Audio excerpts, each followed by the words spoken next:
마태복음 15장입니다. 마태복음 15장 1절서부터 6절까지 저와 여러분이 말씀을 교독하여서 합독하여서 함께 보십니다. 마태복음 15장 1절부터 6절까지 합독하여서 말씀을 보시겠습니다. 그때 바리새인과 서기관들이 예루살렘으로부터 예수께 나와 이르되 당신의 제자들이 어찌하여 장로들의 전통을 범하나이까? 떡 먹을 때에 손을 씻지 아니하나이다. 대답하여 이르시되 너희는 어찌하여 너희 전통으로 하나님의 계명을 범하느냐? 하나님이 이르셨으되 내 부모를 공경하라 하시고 또 아버지나 어머니를 비방하는 자는 반드시 죽임을 당하리라 하셨거늘 너희는 이르되 누구든지 아버지에게나 어머니에게 말하기를 내가 드려 유익하게 할 것이 하나님께 드림이 되었다고 하기만 하면 그 부모를 공경할 것이 없다 하여 너희 전통으로 하나님의 말씀을 폐하는도다. 아멘.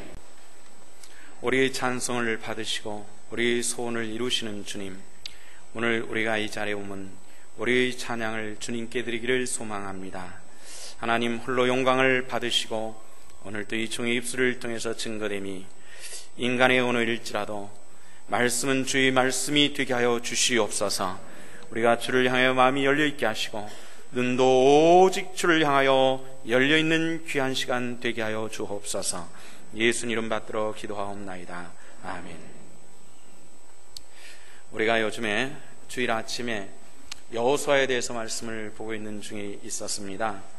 근데 5월달에 특별한 달이라 오늘 말씀을 좀 따로 준비를 하였습니다. 지난 주일날은 어린이 주일이라 그러죠. 오늘은 어버이 주일이라고 합니다. 다음엔 주일은 스승의 주일입니다.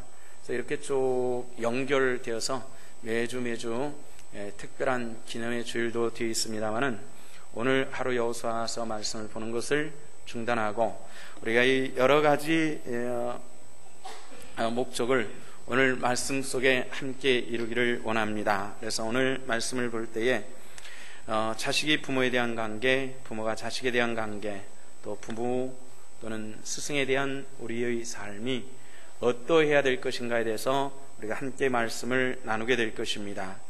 오늘 말씀 중에는 현실로 우리가 가지고 있는 문제도 아마 많이 있을 것입니다. 이것은 어느 특정한 사람들의 민망하거나 마음의 상처를 입히기 위해서 하는 설교는 절대로 아닙니다. 우리가 이 말씀을 듣고 바로 깨우침 속에서 하나님의 영광의 백성들 되기를 원하는 마음으로 오늘 말씀을 전할 때 이 말씀이 그 누구의 것이 아닌 내 것이 되고 내 삶에 적용되어져서 하나님의 능력이 나타나는 귀한 은혜가 함께 하시기를 주 이름으로 축원합니다.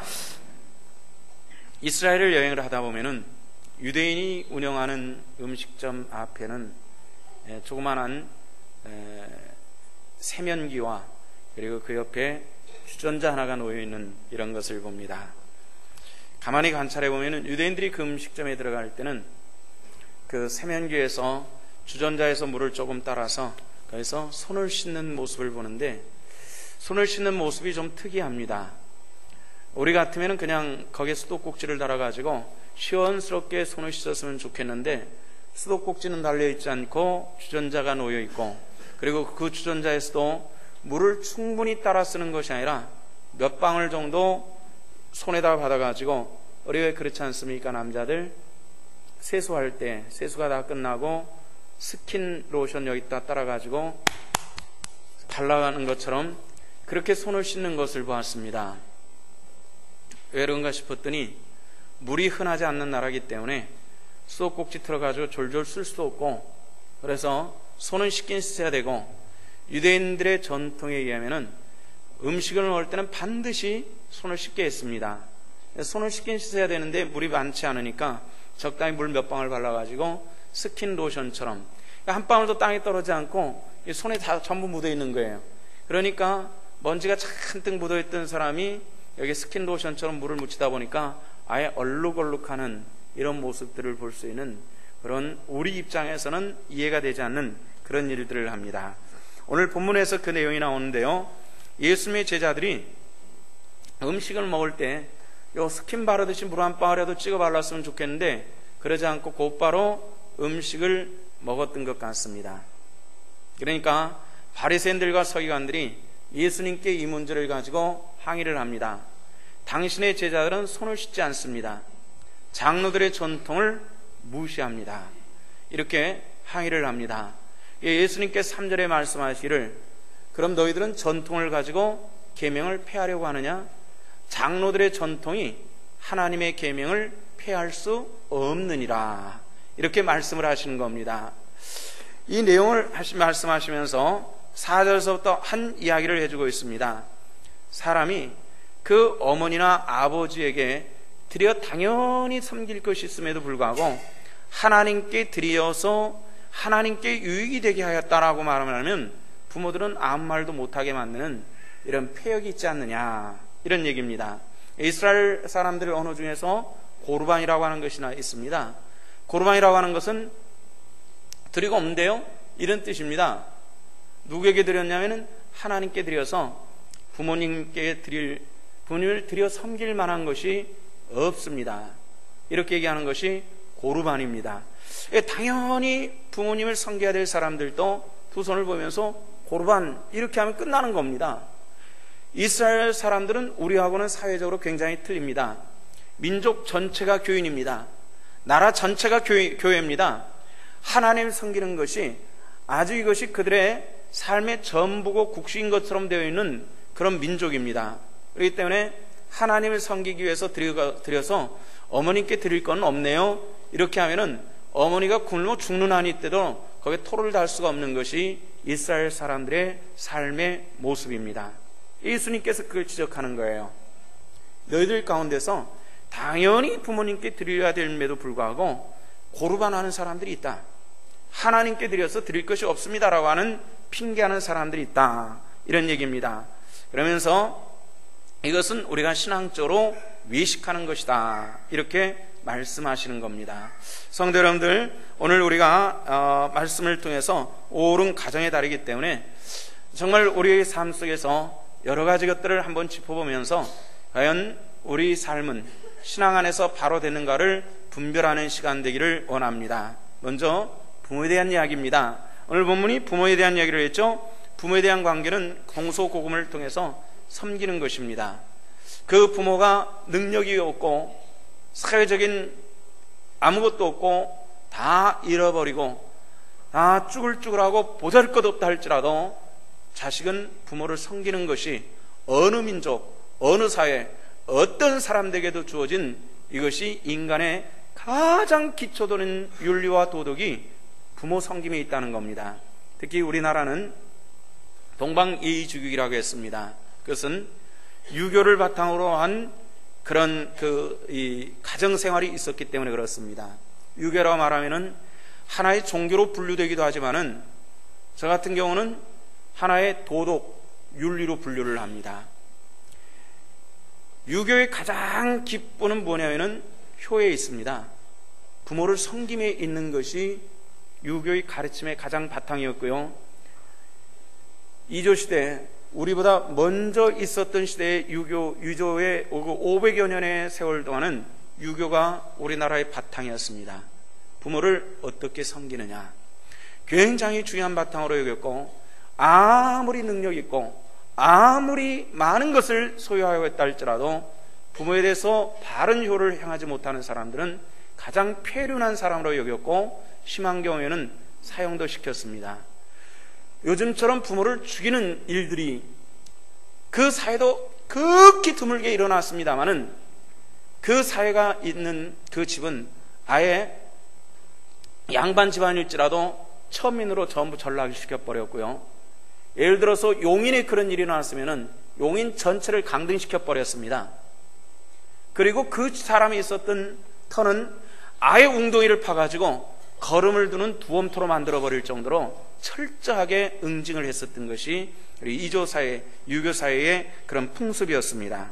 그런데 그 유교사회에서 유교사회가 끝나고 이런 이 현대직 사회가 생긴 지 사실 얼마 되지 않았습니다. 얼마 되지 않은 이 사회 속에서 점점 극도로 빨리 핵가족화 이루고 있습니다. 저 어렸을 때만 해도요, 외국에서 온 외국인들이 한국 사회를 보면은 대단하게 생각을 했습니다.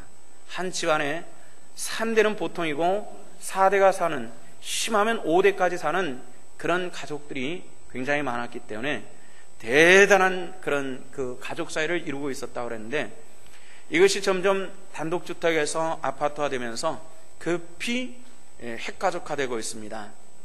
자식들도 어느 정도 성장하면은 하다못해 원룸이라도 얻어가지고 나가버리려고 하는 굉장히 빨리 둥지가 허물어지는 핵가족 사회가 되고 있습니다. 어떤 면에서 젊은이들에게 있어서는 좋을지 몰라도, 그러나 젊은이들도 늙어진다라고 하는 이런 개념을 가지고 볼 때는 이것은 굉장히 문제라는 겁니다. 현재 한국 사회가 가지고 있는 몇 가지가 세계에서 가장 1위를 달리는 것이 있습니다. 첫째는 자살률이 1등이라고 합니다. 특히 젊은이들의 자살률과 노인의 자살률들이 전 세계적으로 아주 압도적인 1위를 가지고 있다고 하는데, 젊은이들은 사회적인 어려움, 그리고 그들의 정신적인 빈곤이 자살률로 이어진다고 하는데, 노인들은 외로움과 어디에 비벼댈 수 있는 곳이 없어지는 것 때문에 자살하는 일들이 비일비재 많이 일어나고 있다라는 이런 보도를 듣습니다. 또 하나는 뭐가 1위냐면은 이 낙태율이 1위입니다. 임신해가지고 낙태를 해버리는 것이 전 세계 1등입니다. 또 하나는 아직 3등인데 3년 이내로 1등이 될 가능성을 기대하는 부분이 또 하나 있습니다. 이혼율입니다. 미국이 51%로 1등이고요. 스웨덴이 58%로 2등이고요. 우리나라가 작년에 57.7%로 2등입니다. 3등입니다. 이혼율은 어떻게 산정되냐면은 올해 결혼한 쌍이 100쌍이면은 올해 이혼한 집이 몇 집이냐, 이렇게 해가지고 이혼율을 내는데, 그러니까 대충 100쌍이 결혼하고 48쌍이 이혼했다라고 하는 건데요. 미국이 한 15년 동안 51%에서 왔다 갔다 했다고 합니다. 그러니까 51%가 지금까지 세계 기록이에요. 이혼율의 세계 기록인데, 우리나라가 아마 조만간 5년 이내에 이 세계 기록, 신기록을 세울 것 같다라는 이런 조심스러운 전망을 하는데, 뭐 그렇게 금메달이 그거 아쉬워가지고 그것까지 금메달 하려고 매우 애쓰고 있다라는 이런 생각을 하게 되는데요. 부모님들에 대해서 우리 한번 생각해 볼 필요가 있겠죠. 정말 1976년도에 우리나라가 국민소득이 1000불이 이렇게 넘어서기 시작했던 해입니다. 그러니까 30년이 조금 넘었어요. 근데 지금도요, 국민소득이 1000불 안팎으로 되는 나라들에 가보면은 그 서민들의 사는 것은 정말 극심하게 어렵습니다. 근데 그게 30여 년 전쯤에 우리가 경험했던 그 사회들을 볼 때에, 우리가 전에 저렇게 살았구나라는 그때를 생각하면은 정말 가슴이 찡한 이런 느낌을 들 때가 참 많이 있습니다. 우리 부모님들 세대 때, 저에게 있어서 부모님이라고 말하는 것은 70대 중반이 넘으신 어른들은 저에게는 부모님 세대입니다. 그런데 이분들이 일제시대에 태어났어요. 일제시대 말년에는 정말 극심하게 어려웠던, 수탈로 인해서 또 징용으로 인해 가지고 굉장히 어려웠던 시대를 그렇게 살아나오시고, 해방되고 나서 6.25 전쟁이 터지고 또 극심한 때를 애들을 낳아가지고 키우면서 극심한 젊은 시절들을 지내고 오셨던 분들입니다. 저 어린 시절도 그런 경험들이 있습니다. 하루 세 끼 먹는 집은 많지 않았던 것 같아요. 학교에 가보면은 도시락 싸온 아이들보다도 못 싸온 아이들이 참 많았어요. 월드비전에서 나눠드린 저금통 여러분들에게 하나씩 드렸습니다. 6월 28일까지 가져오라 그랬죠.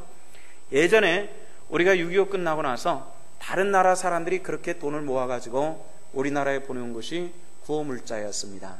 밀가루, 옥수수가루. 저도 옥수수가루 많이 얻어 먹어봤습니다.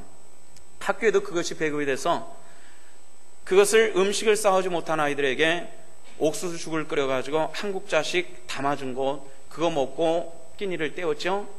그런데 학교 다니면서 그거 한 그릇 얻어 먹을 수도 있으면 다행인데, 부모님들은 그나마도 못 얻어 드시고 쪼르륵 쪼르륵 하고 굶고 계셨던 그런 일들이 가정들마다 비일비재해 있었습니다.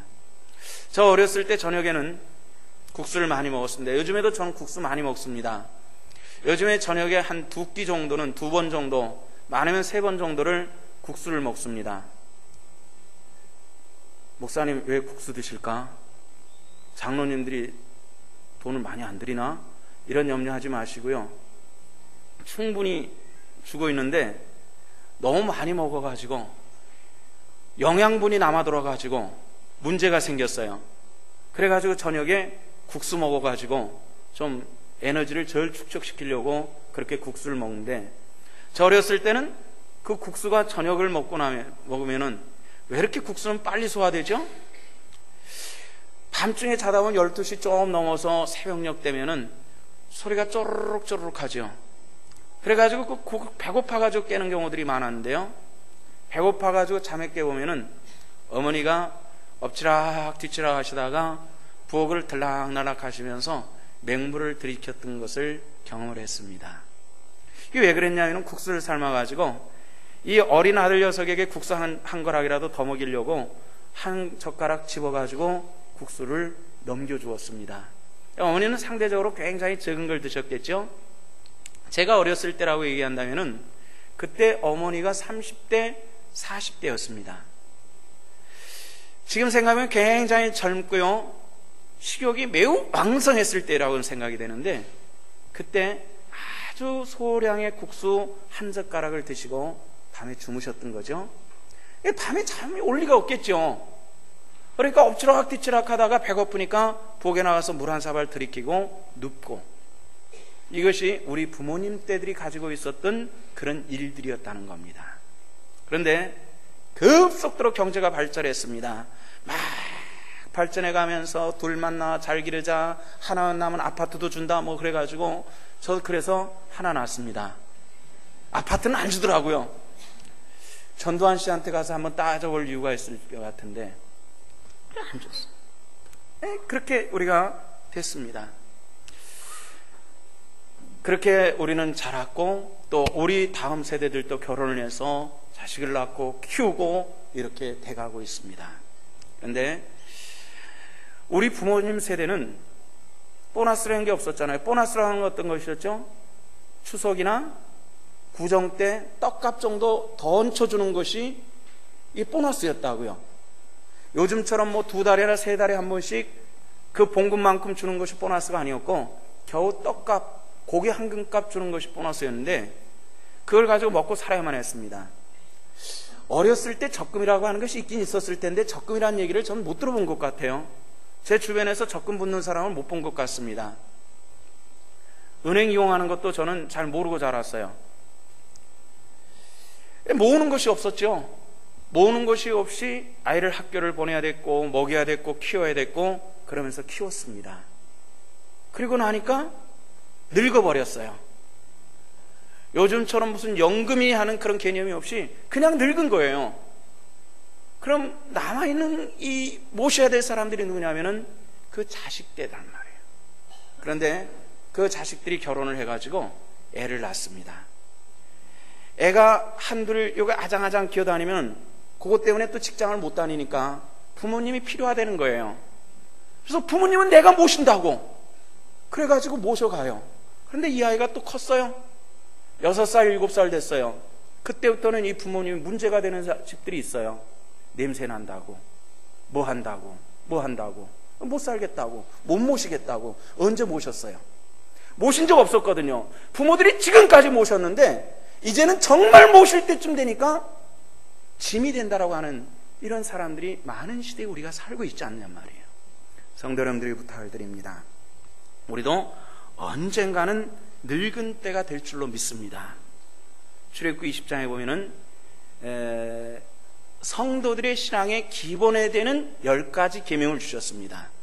처음서부터 4개의 계명은 어떻게 하나님을 섬길 것이냐, 사람이 어떻게 하나님을 섬길 것이냐, 그 다음에 6번째부터 10번째까지는 사람된 도리를 어떻게 할 것이냐 하는 문제에, 사람된 도리의 첫 번째 5번 계명에는 뭐라 쓰여 있냐면은 내 부모를 공경하라. 그러면서 말씀하시기를 그리하면 내 하나님 여호와가 내게 준 땅에서 내 생명이 길리라. 이렇게 출애굽기 20장 12절에서는 말씀이 되어 있습니다. 성도 여러분들, 생명이 긴다, 오랫동안 산다라는 말씀이 아니라 하나님께서 너와 함께 하실 것이며 너에게 준비된 축복을 내가 너에게 주리라, 이런 말씀이기도 하는 겁니다. 우리가 진정 그런 마음을 가지고 부모를 섬길 수 있는 이런 하나님의 권속들 되시기를 주 이름으로 부탁을 드립니다. 두 가지를 여러분들에게 강조하고 싶습니다. 첫째는 하나님의 명령입니다. 내 부모를 섬기라, 이것이 명령이라는 겁니다. 섬겨야 될까 말아야 될까, 능력이면 섬기고 아니면 섬기지 말라가 아니라 하나님께서 우리에게 주신 말씀은 내 부모를 공경하라, 이렇게 명령하셨습니다. 해도 되고 말아도 되는 선택적 조항이 아니라 하나님의 절대적 명령이 내 부모를 공경하라는 이 말씀에 있다는 겁니다. 두 번째는 무엇이냐면은 나도 조만간 내 부모님처럼 나도 쉬 늙을 것이다 라는 겁니다. 이것은 늘 할 것 없습니다. 아무리 젊은 것 같아도 그럴 수밖에 없습니다. 어른들에게는 죄송합니다만은 제 얼굴 한번 보십시오. 요것만요 딱 가리고 여기만 보면은 어떻습니까? 꽤 젊어 보이지 않습니까? 팽팽하고요, 아주 꽤 젊어 보여요. 그런데 말이죠, 요즘에 좀 문제가 있더라고요. 제가 제 사무실에는 4층까지요 성격이 급하니까 한 계단 한 계단 걸어다니는 법 없었어요. 날라다녔습니다. 아래층서부터 후다다다닥 올라가네. 그리고도 숨이 안 찼어요. 근데 언제부턴가는 제가 한 계단씩 오르락내리고 천천히 오르락내리락 하기 시작하더라고요. 근데 어느 날 아직 문 앞에 다 도착도 안 했는데 문 여는 소리가 납니다. 삐끄닥 이런 소리가 나요. 문 여는 소리가 나는데 그게 어디서 나는데 제 무릎에서 납니다. 아니 왜 내 무릎에서 문 여는 소리가 나는, 문도 열지도 않았는데 내 무릎에서 문 여는 소리가 삐그닥 하고 나더라고요.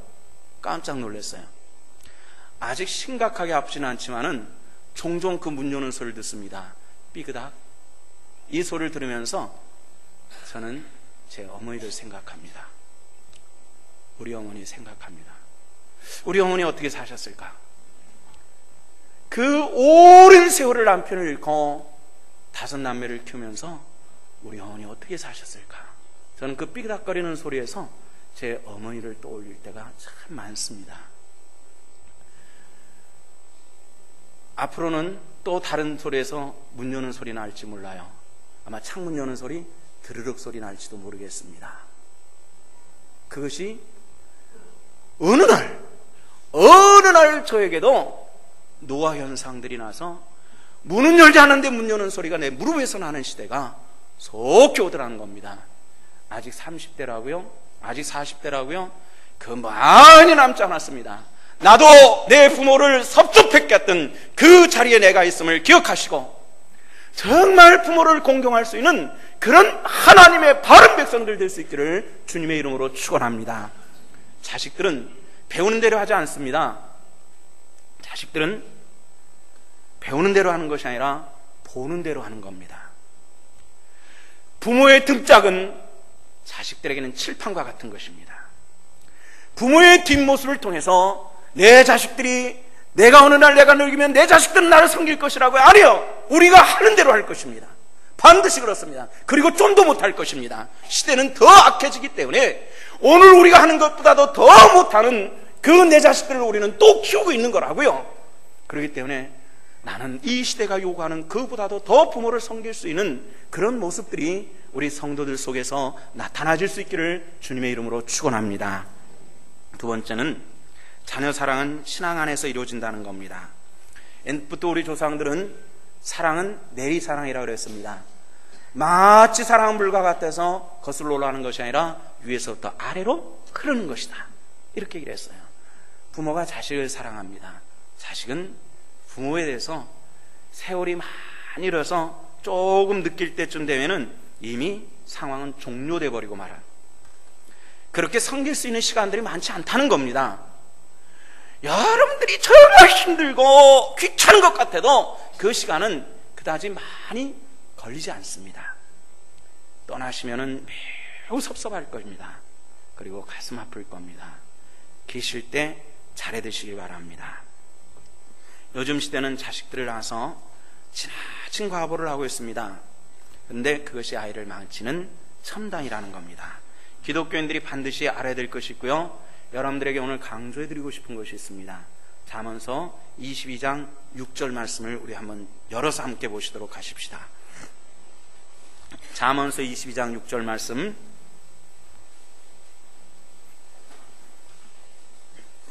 찾으셨으면 다 같이 읽습니다. 시작. 마땅히 행할 길을 아이에게 가르치라. 그리하면 늙어도 그것을 떠나지 아니하리라. 마땅히 아이에게 행할 것을 가르치라. 그리하면 늙어도 그것이 떠나가지 아니하리라. 이렇게 말씀을 했습니다. 그럼 우리가 마땅히 가르쳐야 될 것이 뭘까요? 우리가 세 가지로 나눠서 말씀드리면, 첫째는 하나님의 섬김입니다. 하나님 섬김을 가르칠 수 있기를 주 이름으로 부탁을 드립니다.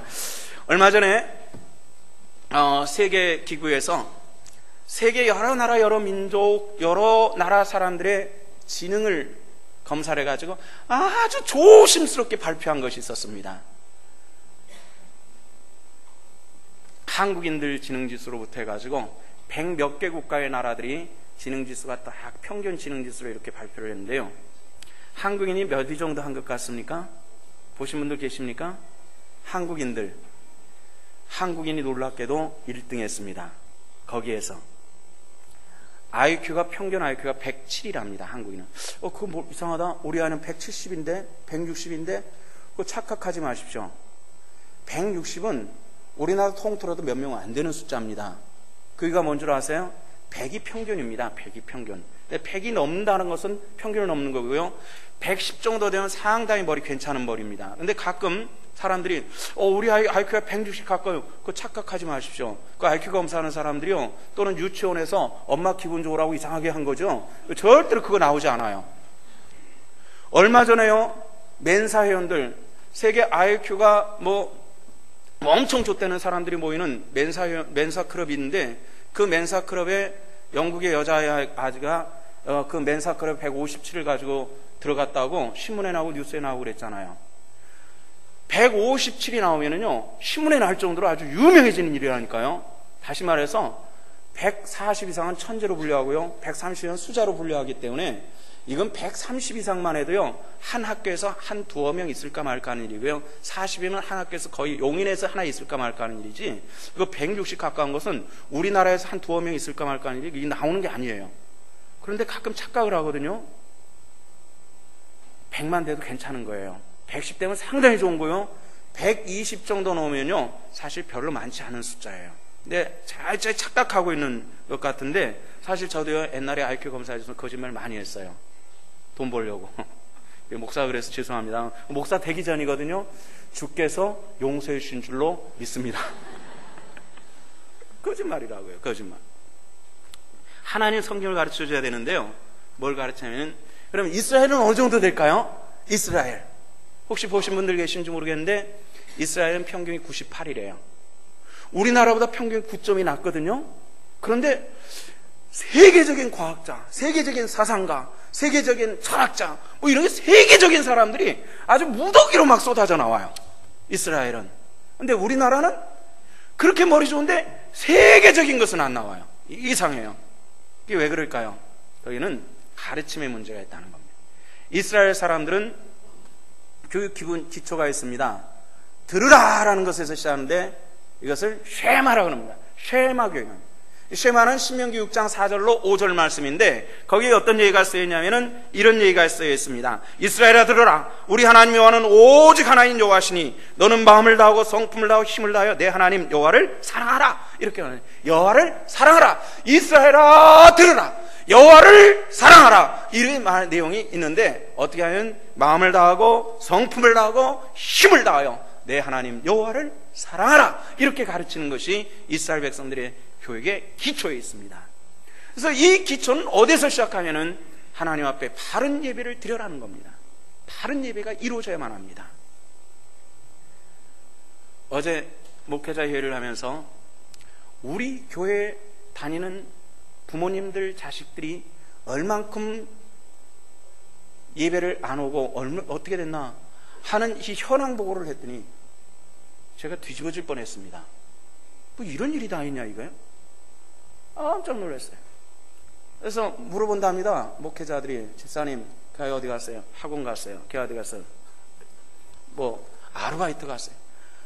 당연히 목사님 이번에 시험 보니까 할 수 없이 오늘 학원에 가겠어요. 이것도 아니고 학원 갔어요. 할 말이 없다는 거예요, 목회자들이. 그 아이 어디 갔어요? 아르바이트 간대요? 그거 왜 물어보시나요? 이런 투로 얘기를 하니까 더 이상 할 말이 없네요. 입이 봉해져 버려요. 말씀드립니다. 예배 성공자를 만들 수 있기를 주님의 이름으로 축원합니다. 여기에 하나님을 사랑하는 시작이 있기 때문에 그렇습니다. 한 달간 여유를 드리겠습니다. 한 달간 지나서 그게 안 되면은 집사님 둘째 아들 해가지고 한번 계시를 하고자는 그런 마음이 있다는, 심각한 얘기예요. 죄송합니다만은 저도 아이를 하나를 키우고 있지 않습니까? 이 아이에 대해서 몇 가지는 집중적으로 가르쳤습니다. 첫째는 하나님 섬기다, 예배다. 예배는 이거는 이유 불문코 빠져서는 안 된다. 이것은 안 된다.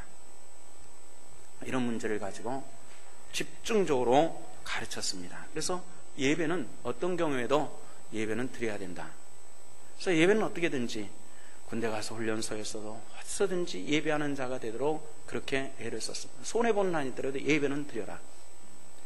인생 살다 보면 하나님 중심으로 살다 보면 인간적인 의미에서 손해볼 수 있어요. 그건 손해봐라. 그렇게 얘기를 했습니다.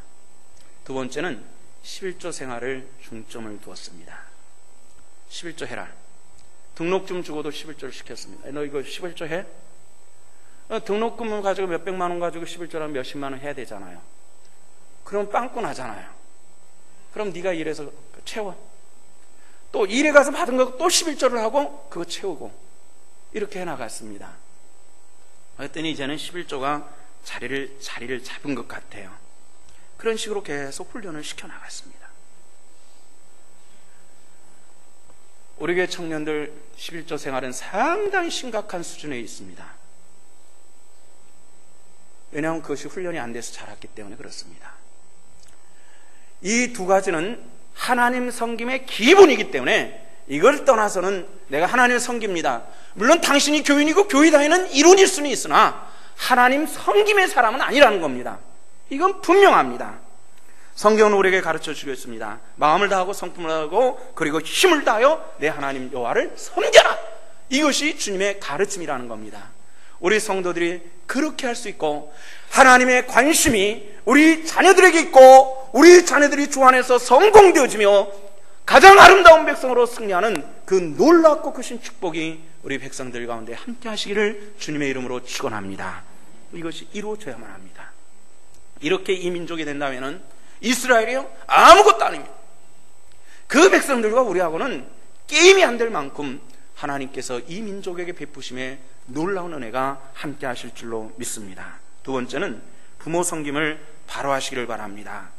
언제나 부모가 존재하고 있음을 아이들에게 가르치십시오. 이것은 중요하기 때문에 그렇습니다. 그 이유가 있습니다. 하나님은 우리 눈에 보이지 않고 오늘 우리에게 말씀으로 함께 하신 하나님인데 우리가 하나님을 대신하는 것은 부모입니다. 제가 제 자식에게 하나님을 대신하고 있는 것이기 때문에 이것은 중요한 일들입니다. 어렸을 적부터 아이에게 중점적으로 이 문제를 가르친 것 가운데서 어디에서 먹을 것이 왔을 때 부모가 없다 그래서 함부로 파헤쳐가지고 마음대로 먹지 말아라. 만약에 부모가 먼 길 떠나가지고 도착하는 시간이 불가불 길어질 것 같고 내가 이것을 먹어야 된다고 생각하면은 한 기퉁이 가장 못난 부분을 잘라서 네가 먹고 좋은 것은 다시 제대로 포장을 해서 그대로 놔둬라.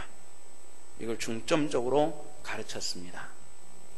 지금 아이가 어른 돼서도 이거는 지키고 있는 것 같습니다. 두 번째는 멀리 길을 떠날 때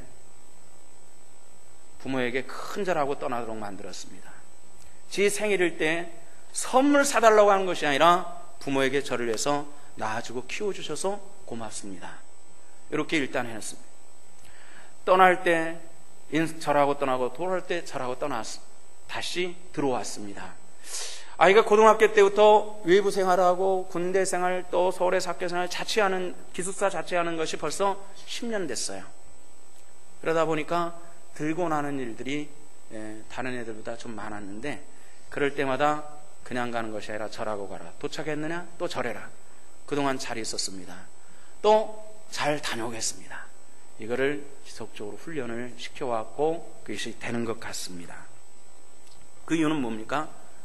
내가 섬김받기 위해서가 아니라 네 위에는 부모님이 존재하고 있다는 것을 어렸을 때부터 기적적으로 가르치는 일에 힘을 쏘았고, 그것은 내가 대접받는 것이 아닌 내 위에 너를 대신한, 하나님을 대신하는 존재가 나다.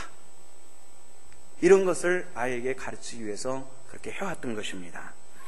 저와 여러분들이 한번 같은 마음을 가지고 내 자녀가 어느 날 커가지고 나를 섬겨주겠지? 아니라는 얘기입니다. 어느 날 이 자녀가 컸을 때, 나는 무능력해졌을 때, 내 자녀가 모두 내게 문을 쥐고 내 마음대로 흔들 수 있다고 생각할 때, 그때는 우리는 방법이 없다는 거죠. 한번 그렇게 해보시길 바랍니다. 하나님께서 그 가운데 함께 하실 줄로 믿습니다. 세 번째는 세상에서 어울려 사는 것도 좀 가르치자는 겁니다. 아이들이 어울릴 줄 모릅니다. 더구나 어렸을 때부터 컴퓨터 앞에서 자란 아이들이 밖에 나가서 함께 어울리는 것이 굉장히 어려워지는 시대에 살고 있습니다. 아이가 돈을 쓰는 문제도 저는 굉장히 돈을 아껴서 쓰는 쪽입니다. 어렸을 때부터 버릇이 됐던 것 같아요. 근데 제 아내는 저하고 조금 틀린 패턴을 가지고 있는데, 다행히 제 자식은 저와 비슷한 패턴을 가졌습니다. 아껴서 쓰는 쪽인데, 아무리 아껴도 나에 대해서는 자리모비처럼 하고 남에게는 넉넉하고 풍요롭게 쓰도록 해라. 자기가 쓸 수 있는 용돈의 그런 비용의 한 절반 정도는 남을 위해서 쓰는 그런 것 같습니다. 어떻게 남에게 신세만 져서는 인생을 살 수가 없다. 나눠줘라. 성경에도 그랬잖아요. 불의한 재물로 친구를 사귀라. 이렇게 말했잖아요. 하물며 불의한 재물로도 친구를 사귀라고 하는 성경 말씀의 어느 한 귀퉁이를 보면은, 이 우리가 그냥 넘어갈 수 없는 것이, 의롭고 깨끗한 돈을 가지고 우리가 친구를 사귈 수 있는 그런 자세가 있을 때에, 나만이 아닌, 세상은 나 혼자가 아닌 수많은 사람들과 네트워크를 형성하는데, 내가 그 가운데 살아가기 위해서, 또 하나님의 영광을 위해서 내 자신을 허물어뜨릴 수 있는 그런 사람이 되기를 원한다. 이것이 그 지금까지 하나님 말씀을 연구하는 사람으로서 자식을 가르치는 그런 방법이기도 했습니다. 우리가 자식 얘기하는 것이 못난 사람의 얘기라고 하는 한국의 전통도 있어서 더 이상 말할 수는 없습니다. 부부의 도리가 또 우리 가운데 제대로 되기를 원합니다. 남녀 사회적인 차이는 역할의 차이입니다. 요즘에는 우리 한국 사회는 지금 저는 심각하다고 봅니다. 그 이유는 뭡니까? 이 급격한 이 이혼의 이 가정 해체의 문제는, 원인은 우리가 가지고 있는 여권 신장이라고 하는 문제에서 저는 사실 해답을 찾습니다. 전 세계적으로 어느 나라가 결혼해가지고 여자성을 그대로 쓰는 나라가 있습니까? 제가 알기로는 이 대한민국이 거의 유일한 나라라고 생각을 합니다. 제가 알기로는, 제 지식으로는 그렇습니다. 있는지 없는지는 모르겠지만은, 여자들이 결혼을 하면은 거의 남자성을 따라가거든요. 남자성을 따라가는 거예요. 그래서 제 아내 같으면 조씨잖아요. 씹으면은 제 성을 따라서 김연정이 되는 거지 조연정이 되는 게 아니거든요. 그런데 우리나라 사람들은 여자의 인권, 그 성씨 바탕을 중시해서 그냥 성씨 쓰는 거예요. 근데 어느 날서부터 왜 자식 낳아가지고 남편 성만 따르냐, 여자들이 막 그러기 시작을 했어요. 그러니까 태어나가지고 원한다면은 우리 집도 조씨 써도 된다는 얘기예요. 이게 거기까지는 또 괜찮아. 그게 네 새끼고 내 새끼니까 괜찮은데, 이게 족보에도 없는, 그것도 저것도 섭섭하면 둘이 같이 쓰자. 그래서 김조 동협, 이 실제로 만들어지고 있잖아요. 그래서 요즘에 TV나 신문에 보면 뭐 좀 한다는 여자들 보면 아내 성씨 둘이에요. 여권 하는 사람들한테 또 두드려 맞을 일인지 모르지만, 그런 면들은 절대 보지 마십시오. 그 이유가 있습니다. 그래서 우리 집 같으면 김, 조, 동엽 이렇게 했는데, 이게 또 장가갈 때요, 두 성씨를 가진 사람, 예를 들면서 박, 이, 누구, 이런 여자랑 만나면은 김, 조, 박, 이, 누구 이렇게 나가는, 이게 아주 인간이 족보가 싹 없어져 버렸어요. 아까 말씀드렸던 것처럼 우리나라가요, 머리가 좋은 것은 이유가 있습니다. 세계에서 최고로 계보학이 발달한 나라가 우리나라입니다. 계보는 뭐냐면 족보학이 발달해. 족보가 쭉 있어가지고 우리나라는 뭐였죠? 같은 이 성씨, 같은 이 보는 결혼할 수가 없었습니다. 저는 피해를 많이 본 사람이에요. 김씨가 얼마나 많아요. 우리나라 3명 중에 1명은 김씨라는데 그 많은 김씨 중에서 또 70%는 김의 김씨라는데 선택의 폭이 너무나도 좁잖아요. 여자를 보는데 저는 해보나요. 그래도 잘 골랐잖아요. 근데 못 고르는 사람들이 있거든요. 선택의 폭이 너무 좁으니까. 너무 좁아서 너무 좁은 그런 선택의 폭을 가지고 살고 있는데요. 근데 이 계보학이 발달한 것이 한국 사람은 다른 나라 사람들보다도 태어나면서부터 기형아로 태어난 사람들이 우리나라는 많지 않습니다. 그리고 지능지수가 높습니다. 그것은 피가 먼 사람들끼리 결혼할수록 머리가 좋아요. 그래서 옛날 사람들이 맞습니다. 동성동부 결혼하는 게 좋아요. 안 하는 게 좋아요. 근데 동성동부는 지금 육촌인가 어디 넘어가면 결혼해도 되는 걸로 돼 있잖아요. 저는 그거 좀 문제가 있다고 봐요. 근데 왜 이런 문제를 만드냐? 정치인들이 문제예요. 여자들 표를 시켜가지고 앞으로 어떻게 될 것인가를 막론하고 법을 그렇게 만들어 놓은 것이 문제를 이게 만들어 놓고 있는 거거든요. 이게 상당히 문제가 있다고요.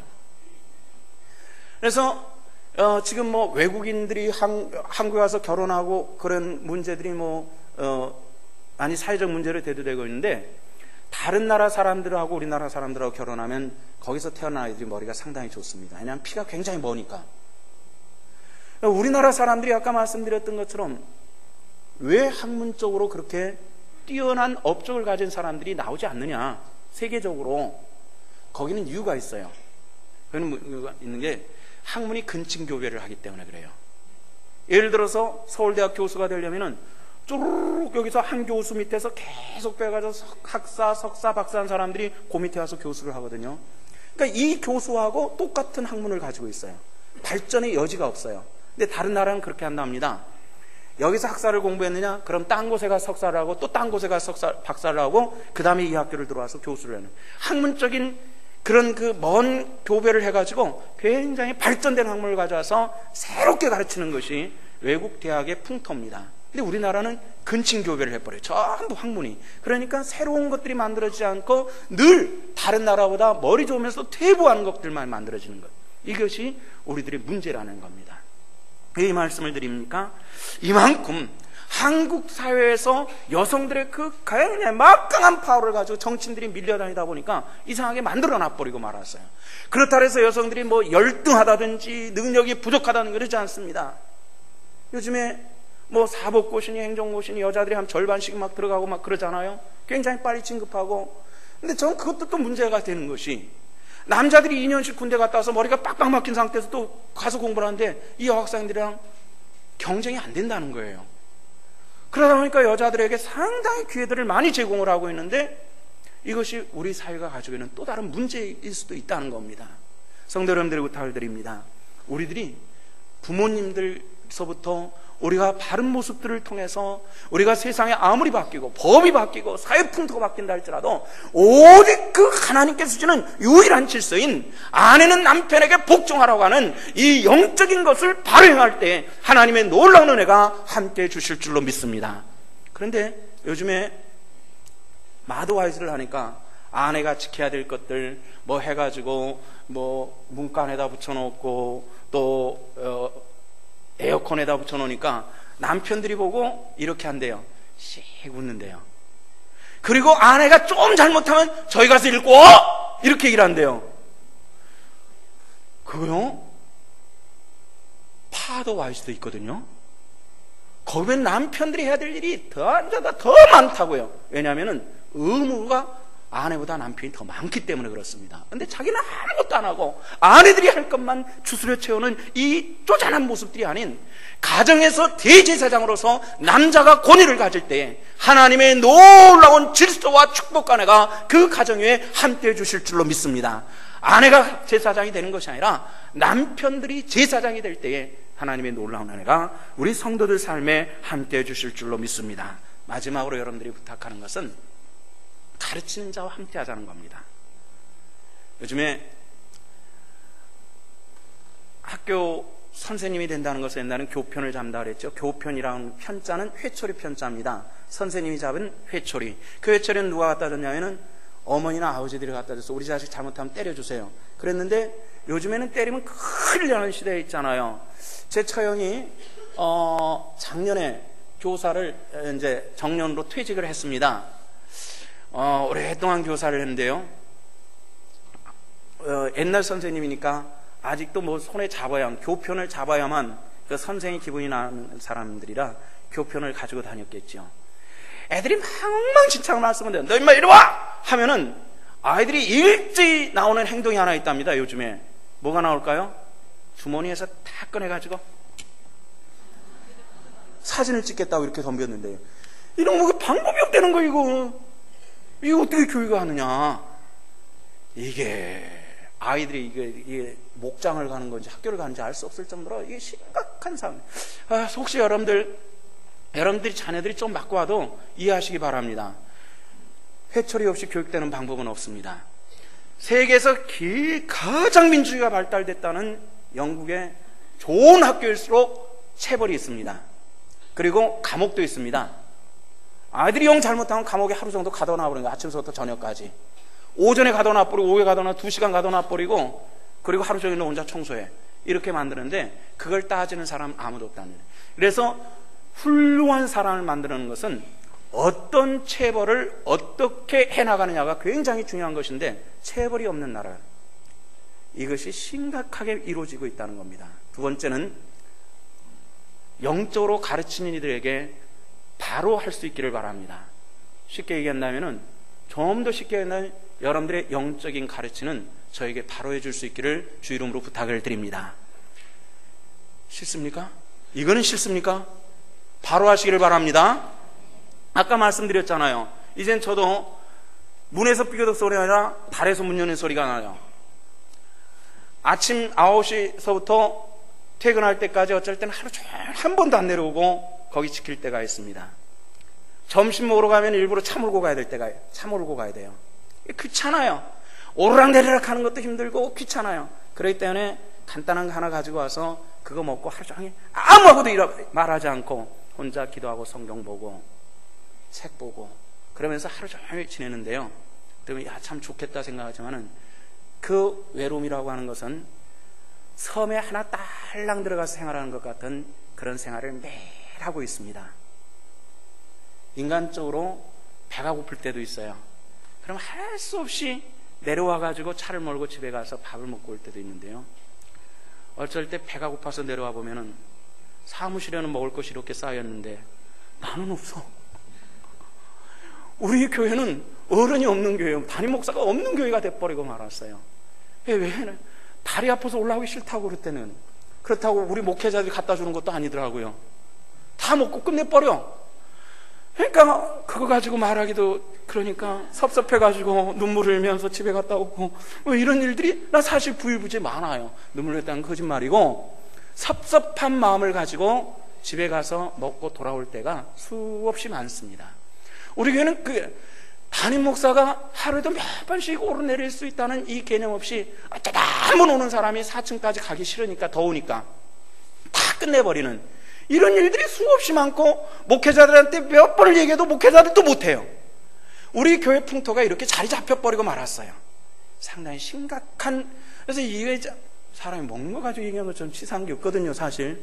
근데 이 치사한 얘기를 지금 2번째 하는 겁니다. 참 치사한 거예요 진짜. 그러니까 말은 못해요. 그러면서 보고서 돌아서면서 속으로 했으면 세상에 니들도 나이만큼 내 목사 대봐라. 그리고 나 나올 때는 안 와요 진짜로. 어쩌면 그렇게 하는지 이루 말할 수 없는 이런 모습들이 참 많이 보인다고요. 많이 보여요. 우리가 주 안에서 살아가는 영적인 모습들이 저는 목사지만은 인간입니다. 인간도 실수가 있고 언어적 실수, 행동의 실수, 감정의 실수 많이 있을 수가 있어요. 성경에 보십시오. 성경에 구약에 두 기둥이 나옵니다. 한 사람은 모세예요. 한 사람은 엘리야입니다. 엘리야는 과부에 가서 과부가 먹고 죽으려고 한 거 내가 먹자 하고 덤벼들었던, 인간적으로 보면은 그렇게 치사할 수가 없는 그런 행동이 있었던 사람이고요. 모세는 출애굽해가지고 사람들이 버글버글 벅석벅석 하는데 여자가 없다고 구스 여자를 쳐가지고 장가들었어요. 이 문제를 가지고 이스라엘 사회가 버글버글했어요. 그래가지고 아론과 미리암에 가서 이스라엘에 여자가 없냐, 하필은 깐둥이 여자를 취했냐고 따졌는데, 잘못은 모세가 했는데 책망은 누가 하냐면 미리암을 받고 말았어요. 미리암은 문둥병자가 됐어요. 하얗게 얼굴이 변했어요. 얼굴이 하얗게 됐다고 그래요. 그래, 깐둥이라고 책망하느냐? 그렇게 주의 종을 손가락질했냐? 너 한번 얼굴 더 해줘봐. 그래가지고 얼굴이 허옇게 문둥병이 바라고 말았다고 성경은 그렇게 말하는데, 분명히 잘못은 했어요. 모세의 실수예요. 그런데도 불구하고 징벌은 미리암이 당했더라는 겁니다. 목회를 하다 보면 이건 내가 실수했구나. 그 실수에도 참아준 성도들에게 때로는 고마움이 있기도 할 때가 있습니다. 특히 여러분들의 자녀들에 대해서는 혹 이 영적인 지도자가 잘못했더라도 좀 가려주고 숨겨주시기를 바랍니다. 그 이유는 여러분들의 자녀의 영성의 문제가 심각하게 나타날 수 있기 때문에 그렇다는 겁니다. 저랑 한 교회에서 오랫동안 신앙생활하는 사람들이 있잖아요. 왜 저희 어려운 부분들이 없겠고, 실수한 부분들이 왜 없겠고, 잘못한 부분이 왜 없겠습니까? 그러나 때로잡는 것은 내 영의 일들과 내 자녀들의 영성과 이런 것들을 위해서 가려주고 참을 때에 하나님의 복된 은혜가 그 성도들에게 함께 하시는 놀라운 은혜로 역사해 주실 줄로 믿으시길 바랍니다. 오늘 우리는 하나님을 섬김이, 부모를 섬김이, 자녀를 키움이, 그리고 부부의 도리가, 그리고 가르치는 이들에 대해서 어떻게 해야 될 것인가에 대해서 우리가 말씀들을 함께 본 것입니다. 정말 우리가 주 안에서 이 땅에서도 기름진 하나님의 축복을 체험해 나갈 수 있는 우리 신성의 권속들 다 되시기를 주 이름으로 축원합니다. 기도하십시다. 사랑의 주를 온전치 하시며 날마다 때마다 주의 곧 노래 역사하시는 만군의 주여 아버지 하나님, 은혜를 감사합니다. 오늘 또 주의 부르심이 있고 부으신 축복이 있어 함께 모였습니다. 아버지의 원하옵고 간구하오니 우리가 부모를 바로 섬김이 되게 하시고 부가 바른 대의를 지키며 자녀를 말씀으로 양육하며 가르치는 자를 존중해 함을 통해서 성경에 약속된 모든 복되고 기름진 것들이 주의 권속들 삶에 임하게 하여 주옵소서. 감사드리며 우리 구주 예수 그리스도 이름 받들어 기도하옵나이다. 아멘.